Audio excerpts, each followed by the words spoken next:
하나님 말씀 신약 성경 128쪽 누가복음 19장 1절에서 8절입니다. 같이 봅니다.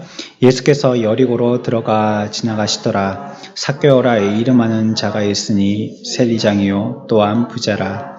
그가 예수께서 어떠한 사람인가 하여 보고자 하되 키가 작고 사람이 많아 할 수 없어 달려가서 보기 위하여 돌무화과 나무에 올라가니 이는 예수께서 그리로 지나가시게 되밀어라. 예수께서 그곳에 이르사 쳐다보시고 이르시되 삭개오야 속히 내려오라. 내가 오늘 내 집에 유하여야 하겠다 하시니 급히 내려와 즐거워하며 영접하거늘 무사람이 보고 수군거려 이르되 저가 죄인의 집에 유하러 들어갔더라 하더라. 삭개오가 서서 주께 여짜오되 주여 보시옵소서. 내 소유의 절반을 가난한 자들에게 주겠사오며 만일 누구의 것을 속여 빼앗은 일이 있으면 내 갑절이나 갚겠나이다. 아멘. 소율이 문답 18문 지금 하고 있습니다. 주보 옆에 있는 문제와 답을 보고 다시 한번 이 시간에 18문을 공부하도록 하겠습니다. 사람이 타락한 그 지위에서 죄되는 것이 무엇입니까? 사람이 타락한 그 지위에서 죄되는 것은 아담의 첫 번째 죄책과 원인이 없는 것과 온 성품이 부패한 것인데 이것은 보통 원죄라 하는 것이요 아울러 이 죄로 말미암아 나오는 모든 성문제입니다. 죄를 아는 것은 굉장히 중요합니다. 이 죄를 어떤 시각으로 보느냐에 따라서 그의 인생이 바뀌기 때문이에요. 세상 사람들이 말하는 죄와 그리스도인들이 말하는 죄는 전혀 다른 시각으로 죄를 바라봅니다. 뒤에 가서 조금 설명을 드리겠습니다. 가장 큰 차이가 있어요. 엄청나게 큰 차이가 있어요. 일단 우리가 지난주까지 생각해 본 말씀은요. 죄되는 것이 무엇인가 할 때 우리 세 가지를 얘기한다 했습니다. 무엇이죠? 아담의 첫 범죄의 죄책과 두 번째요. 원시의가 없는 것과 그렇지만 이것은 하나로 볼 수 있다고 그랬죠. 그렇죠? 아담이 지은 것이 우리의 죄입니다 하는 것은 하나님이 처음에 인간을 만드셨을 때에 하나님이 보시기에 좋았더라 했던 그 형상을 우리들은 잃어버린 것이 되기 때문에 그 의로움이 우리들에게 사라져버린 것이 되기 때문에 이것은 하나로 봐도 된다 하였습니다. 또 한 가지는요. 온 성품이 부패한 것입니다. 성품 하나만 부패한 것이 아니라 온 성품이 부패한 것입니다. 이 온 성품에 대해서도 이제 조금 생각해 볼 것입니다. 부패했다는 건요, 우리가 지난 시간에 생각한 것처럼 오염됐다는 뜻입니다. 그렇죠? 폴루션. 그러니까 공기가 오염됐다, 물이 오염됐다, 그 다음에 소음, 공해, 이런 거 쓸 때 쓰는 단어입니다. 오염됐다는 것이죠.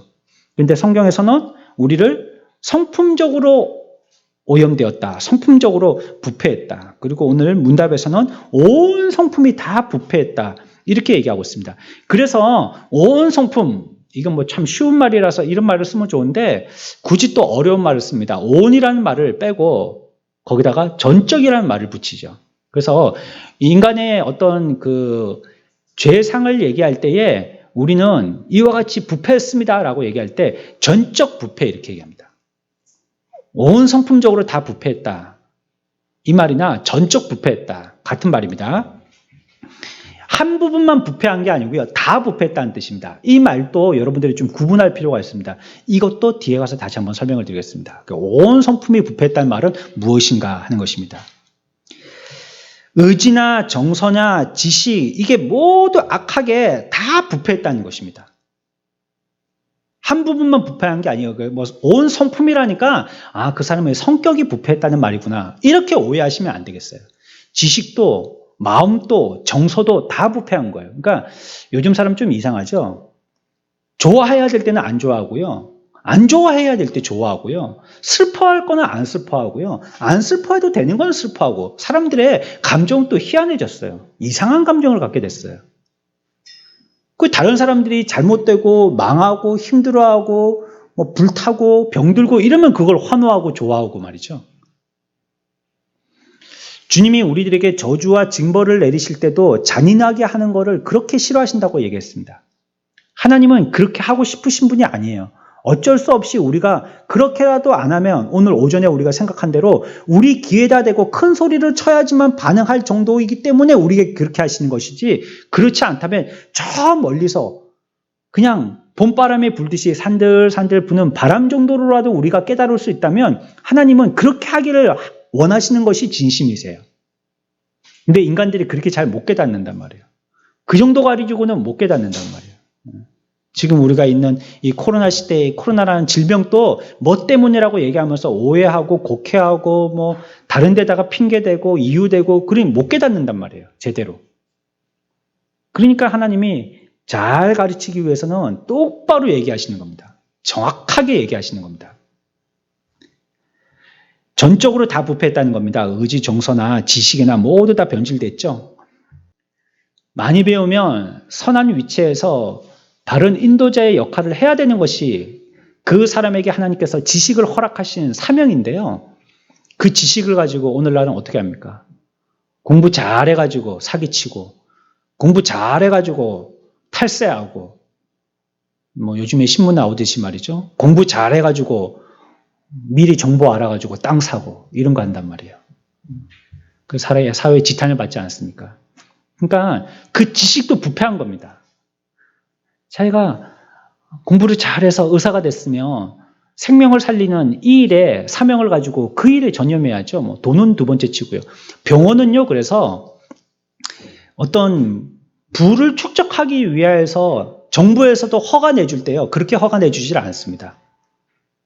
뭐 다른 사업체들은 크면 이윤을 남기기 위해서 회사를 경영하는 거잖아요. 그들은 자선 사업하는 게 아니거든요. 뭐 사회적인 그들의 어떤 뭐랄까요, 도덕적인 의무 이런 것들을 위해서 기업이 커지면 사회에 환원하는 면이 있긴 해도 그게 의무는 아니거든요. 근데 병원은 그렇지 않아요. 병원은 돈벌이를 위해서 병원이 하도록 나라에서 허락을 해주지 않습니다. 그래서 무슨 재단 같은 걸 만들어야 돼요. 그 물질로 이 사업을 하는 데만 쓰도록 하는 거예요. 그렇지만 뭐 오늘날은 그렇습니까? 돈을 벌려고 하는 수단으로 의사가 되지 않습니까? 돈 더 많이 벌려고 병원을 키우지 않습니까? 그 빚을 내서 또 짓지 않습니까? 뭐에 그래요? 돈벌이 때문에 그런 거거든요. 이것도 지식적인 부패의 단면입니다. 사람은 원래 훌륭하게 지어졌는데요, 여러 면에서 변질이 되어서 하나님이 인정하실 만한 선한 상태에 이르지 못하게 되어졌다. 이걸 얘기하는 것입니다. 그러니까 그 사람들의 수준이 이렇게 들고 있다가 이렇게 탁 낳듯이 툭 떨어진 겁니다. 우리의 수준이 완전히 떨어졌어요. 이렇게 생각하면 되겠습니다. 이제 전적 부패라는 말에 대한 설명을 조금 더 자세하게 드리겠습니다. 여기 이제 컵에 물이 담겨 있습니다. 그래서 이게 맑은 물입니다. 투명한 물입니다. 근데 여기에 독약을 한 방울 떨어뜨렸어요. 그러면 이 독약이 이 컵에 전체적으로 다 퍼집니다. 이 물이 이만큼이지만 독약의 한 방울이라 할지라도 여기에 이렇게 뭐 물과 기름처럼 맺혀 있지 않고요. 떨어지면 여기 온 물에 이렇게 다 퍼지는 겁니다. 그러면 이 물은 마시면 안 됩니다. 왜냐하면 독약이 퍼져 있는 물이기 때문이에요. 맨 처음의 상태는 깨끗한 물이었어요. 이게 하나님이 인간을 창조하신 처음의 모습이에요. 그런데 지금 여기서 우리가 18문에서 질문하고 대답하고 있는 전적으로 타락했다는 것은 이 깨끗한 이 생수에 독약이 떨어진 것과 같다. 이 말을 얘기하는 것입니다. 한 곳에만 머물러 있지 않고요. 물 전체에 퍼져 있는 걸 얘기하는 거예요. 그래도 이 물은 한 방울도 마시면 안 돼요. 뭐 이쪽에 귀퉁이만 마시면 되느냐? 안 그래요. 가운데만 빨대로 빨아먹으면 되느냐? 그것도 안 돼요. 다 퍼졌기 때문에요. 어느 구석에 빨대를 꼽아서 먹더라도 이 물은 한 방울도 마시면 안 된 거예요. 독약의 물이 된 것입니다. 지금 사람의 상태가 그렇다는 것입니다. 전적인 부패를 갖다가 우리가 어떻게 이해해야 되냐면, 사람이 부패했으니까 사탄, 마귀, 악마가 되었구나, 이렇게 생각하는 것과는 구분해야 된다는 것이에요. 여기에 독약이 퍼졌는데요, 새카맣게 되지는 않았다는 말입니다.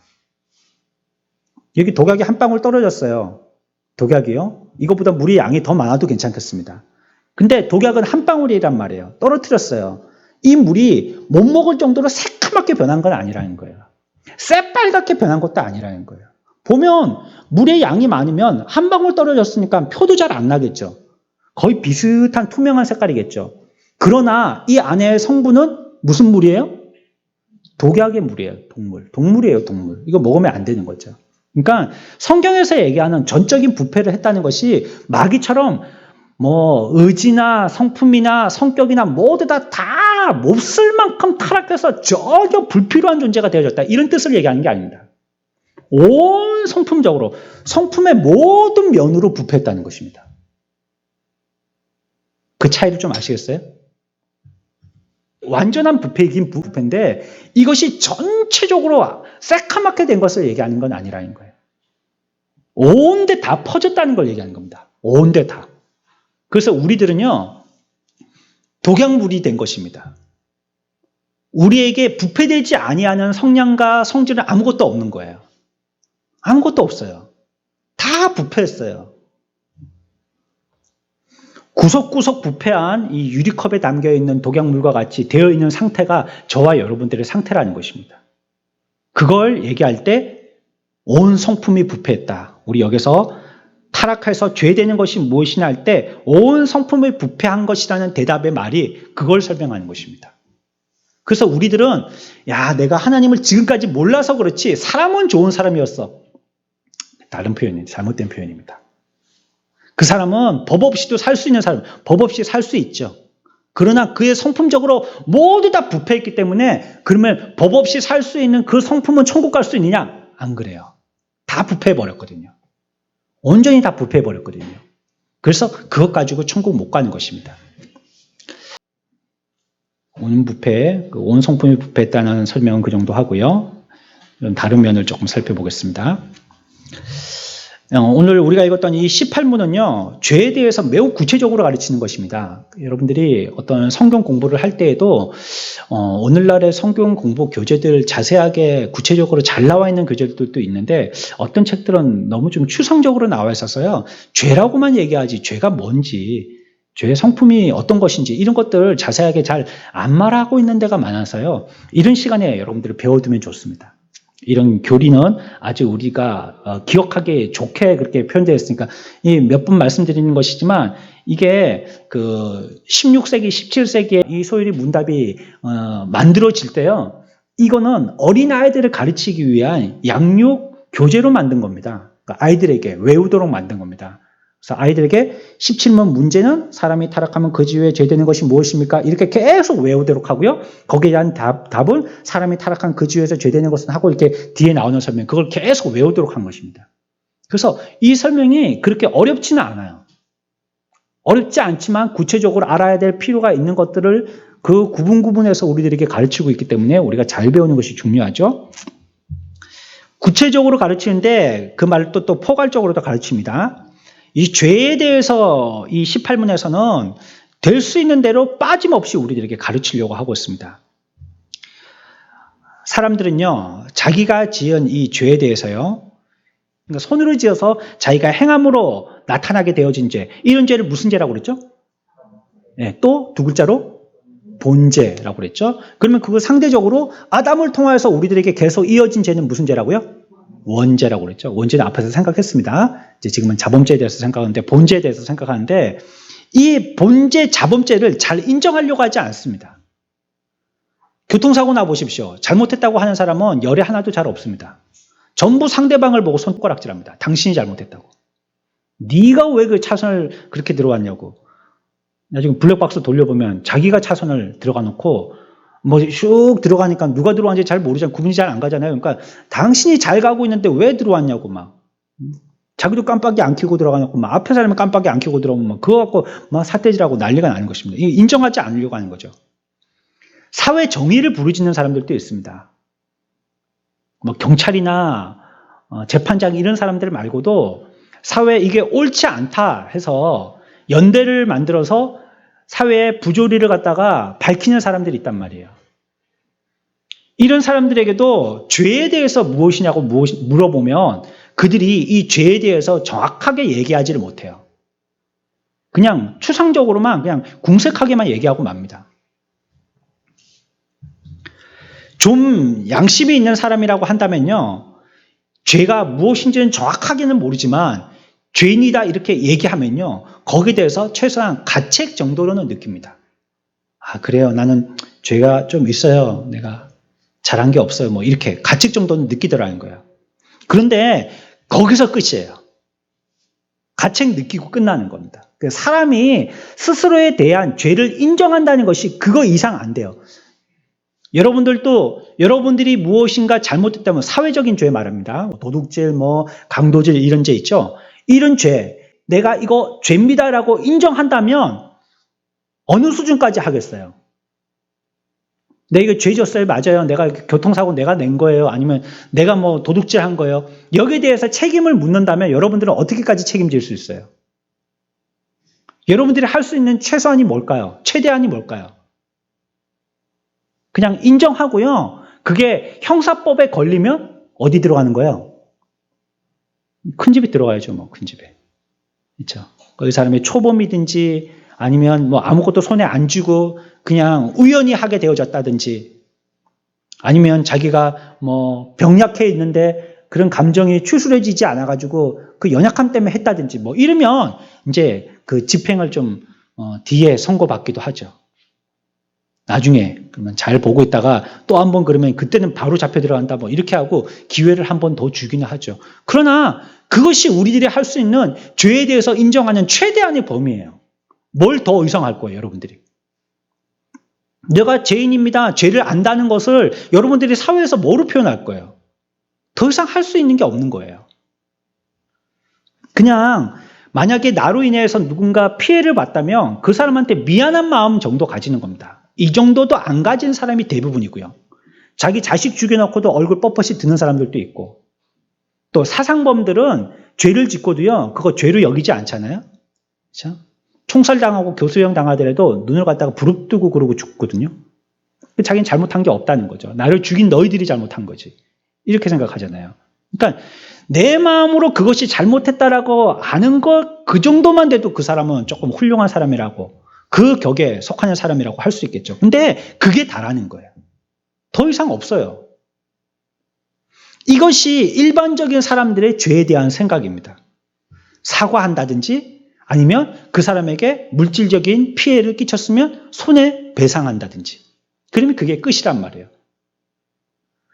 사실 우리가 자동차를 타고 다닐 때 보험을 들어놓는 이유들도 그런 거죠. 이런 혹시 좀 복잡한 문제에 얽히게 되었을 때 이 사람들이 그 일을 대리로 좀 처리해 달라는 그런 의미로 우리가 보험을 들어주는 거잖아요. 안 그러면 내가 다 쫓아다니면서 그 사람 만나가지고 차 어떻게 고쳐줄까요? 또 아픈데 어떻게 이렇게 낫게 해줄까요? 이건 뭐 일일이 다 찾아다녀야 되니까 그걸 못 하잖아요. 그러니까 보험회사다가 우리가 돈 주고 일임하는 겁니다. 그러면 그 사람들이 직원들이 나와가지고 차는 차대로 우리 차, 남의 차 차대로 고치고 또 사람이 혹시 다쳤으면 사람 다친 대로 이거 어떻게 해야 되겠는지 얼마나 입원해야 되겠는지 뭐 수술해야 되겠는지 뭐 어떻게 해야 되겠는지 그런 것도 딱 봐주고 그런 거 하는 거죠. 그래서 어떻게 보면 교통사고 당했을 때는 그 일이 있고 나면 우리들은 한 발 물러서게 되죠. 대리자들이 보험회사 직원들이 대리자와 같이 그 일을 해주니까 직원들도 그렇게 얘기해요. 그렇게 전화하고 막 어떻게 해줄까요? 그렇게 할 필요가 없다고. 선생님 뭐 하려고 그렇게 하십니까? 우리가 할 테니까 하지 마십시오. 그렇게 하면 일이 더 힘들어집니다. 하지 마십시오. 이렇게 얘기하는 직원들도 있어요. 그냥 그 사람들에게 그 일을 전적으로 일임하는 거죠. 그러니까 이걸로 끝나는 것입니다. 또 그걸로 하는 것으로서 우리는 이제는 우리의 의무를 다했다라고 생각하는 거예요. 그 뭐 하는 거예요? 뭐 돈뿐이 없죠. 뭐. 이 세상에서는 그냥 모든 이 죄에 대한 책임을 진다는 것은요, 돈으로 끝내는 겁니다. 사람이 죽었어요. 책임져라. 뭘 어떻게 책임질 거예요? 가족 중에 교통사고가 나서 죽었어요. 가해자가 있어요. 그 피해자 쪽에서 가해자에게 책임져라 이렇게 얘기한다면 가해자들이 피해자에게 어떻게 책임을 지겠어요? 뭐 하나님도 아니고 죽은 자를 어떻게 살리겠어요? 그 뭐를 변상하는 겁니까? 돈으로뿐이 변상할 수가 없는 거예요. 아, 내가 이것으로 인해서 마음의 상처를 입었어요. 책임져라. 그럼 마음의 상처를 어떻게 마음속에 들어가고 어떻게 뭐 기우겠어요? 뭐 어떻게 붙이겠어요? 어떻게 하겠어요? 이게 못하죠. 이게 돈으로 그냥 위로금 주고 마는 겁니다. 이 세상에서 우리가 죄에 대해서 알고 죄에 대해서 책임을 진다는 것은 그냥 물질로 하는 게 우리가 할 수 있는 최대한입니다. 더 이상 못하는 겁니다. 그걸로 우리의 문제가 다 해결되었다라고 생각하는 것이에요. 8절 보십시오. 8절 다 같이 읽습니다. 시작.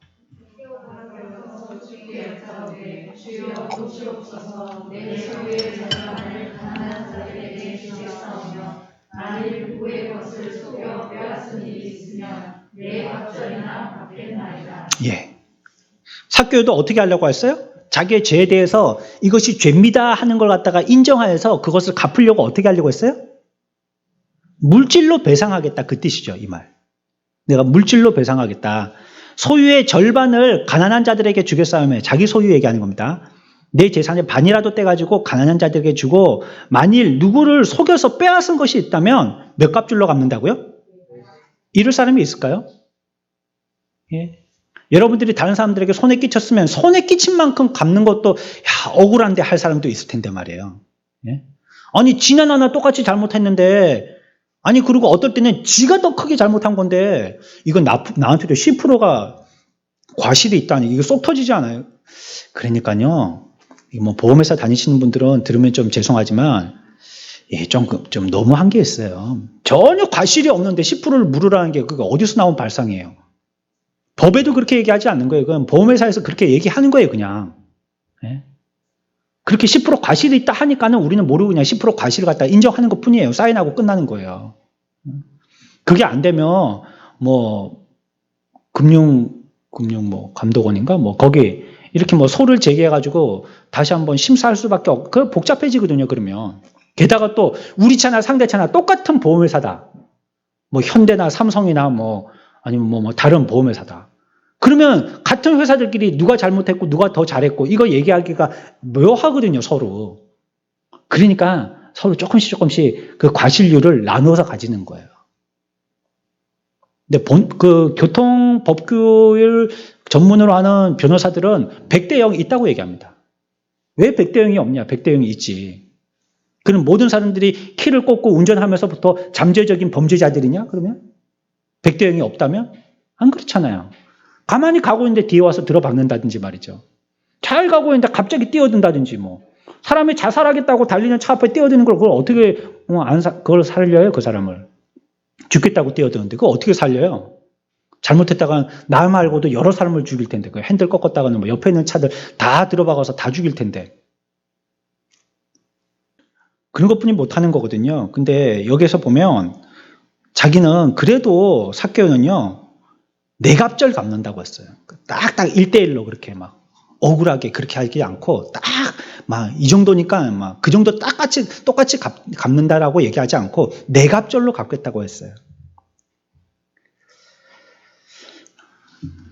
여기서 우리가 좀 배울 부분이 있는데요. 죄라고 얘기한다면요. 우리는 어떤 관념으로 시작돼야 되냐면 이 죄는 누가 바라보시는 죄인지에 대해서 생각해야 됩니다. 앞에서 설명드린 것과 같이 어떤 사람들이 범죄한 것에 대해서 그 범죄를 배상하려고 할 때 내가 책임지겠다고 한다든지 그러면 내가 어떻게 갚겠다라고 한다든지 할 때는 전부 다 뭐 물질로 한다라고 했지만 그 대상은 다 사람입니다. 사람한테 하는 겁니다. 그러니까 내가 죄 짓기를 그 사람한테 죄 지었기 때문에 내가 배상하는 것도 그 사람한테 하겠다는 거예요. 그래서 사회법은요, 사람과 관계에서 그 규정을 딱 지어놨습니다. 이렇게. 또 그 사람의 재물에 아니면 그 사람의 소유에 그런 피해를 줬으니까 그만큼 어떻게 해야 된다. 이렇게 다 해놓은 거거든요. 만약에 그렇게 피해본 사람이든지 아니면 그것으로 인해서 고발한 사람이나 고소한 그 사람이 죽거나 사라지잖아요. 그러면 그 고발도 무효가 됩니다. 그 죄는 있어요, 분명히. 사람을 죽였단 말이에요. 근데 그 죽인 사람이 없어져 버렸어요.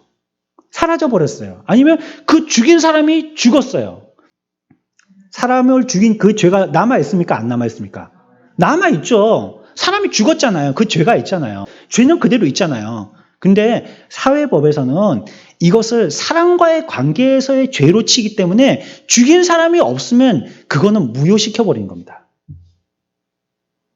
죽인 사람이 죽어버렸으면 그 뭐 어떻게 죽인 사람 꺼내가지고 뭐 어떻게 그 옛날에는 그런 거 있을 때잖아요. 죽은 시신도 꺼내가지고 뭐 참수를 시키고 막 그런 데잖아요.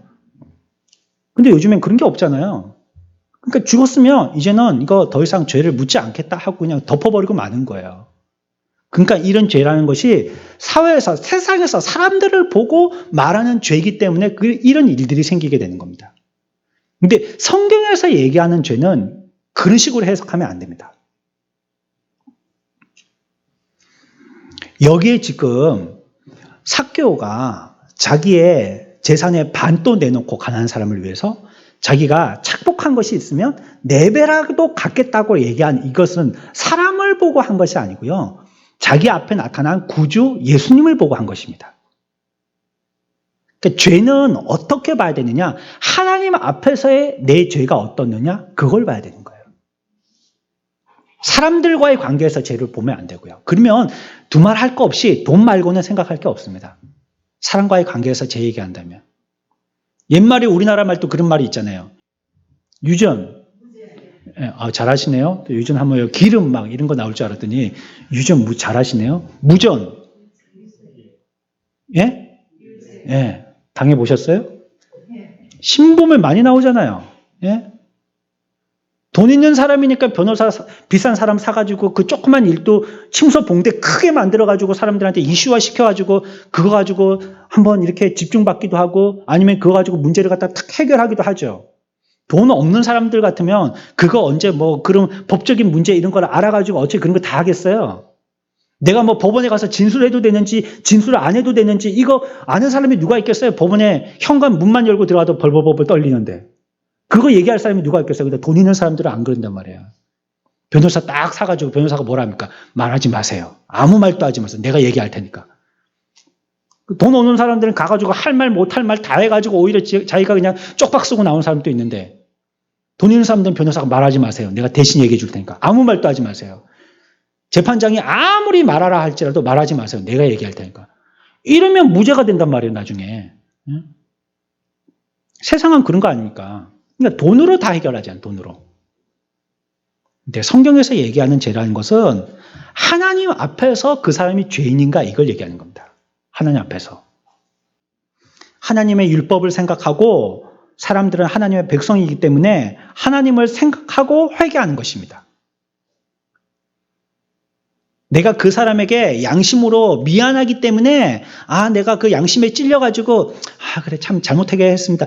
이 정도로 끝나는 것이 아니라는 거예요. 그 사람이 미안하다라고 생각하고 잘못했다라고 용서를 비는 것조차도 그것이 하나님 앞에서 회개한 것을 생각하고 해야 된다는 것입니다.